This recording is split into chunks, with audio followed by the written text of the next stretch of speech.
लोग कहते हैं कि करबला में हजरत इमाम हुसैन की मदद के लिए कोई नहीं आया, लेकिन सच तो ये है कि उस दिन जमीन और आसमान की हर ताकत उनकी एक आवाज पर लड़ने के लिए तैयार थी। ये वाकया आशूरा के दिन का है। जिन्नात का बादशाह जाफर, जिन अपने दरबार में तख्त पर बैठा जश्न मना रहा था, उसे इस बात की खबर ही न थी कि करबला में नबी करीम सल्लल्लाहु अलैहि वसल्लम के घराने पर क्या गुजर रही है। अचानक उसके तख्त के नीचे से दो जिन रोते और मातम करते हुए गुजरे।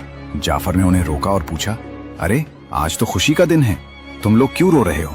इन जिन्नात ने रोते हुए जवाब दिया, ऐ बादशाह, क्या आपको खबर नहीं? अभी हमारा गुजर करबला की सरजमीन से हुआ है। वहां हमने देखा कि रसूलुल्लाह सल्लल्लाहु अलैहि वसल्लम के प्यारे नवासे हुसैन इब्ने अली खून में लथपथ हैं। उन पर तीरों की बारिश हो रही है और वो सजदे में हैं। ये सुनते ही जाफर जिन के कदमों तले से जमीन निकल गई। उसने फौरन जश्न रोक दिया, सर से ताज उतार फेंका और जंगी लिबास पहन लिया।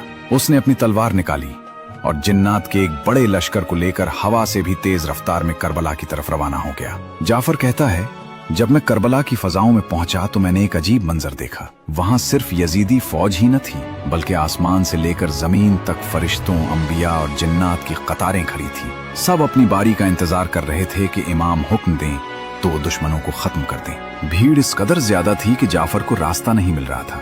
इसी लम्हे इमाम हुसैन रजी अल्लाह अन्हु ने नजर उठाई और फरमाया, जाफर मेरे पास आओ। जाफर जिन रोता हुआ इमाम के कदमों में गिर गया और अर्ज की, आका मेरे पास जिन्नात की बहुत बड़ी फौज है, मुझे इजाजत दें, मैं पलक झपकते ही उन यजीदियों को राख कर दूंगा, उनका नाम और निशान मिटा दूंगा। मगर इमाम हुसैन रजी अल्लाह अन्हु ने निहायत सुकून से फरमाया, नहीं जाफर, रुक जाओ।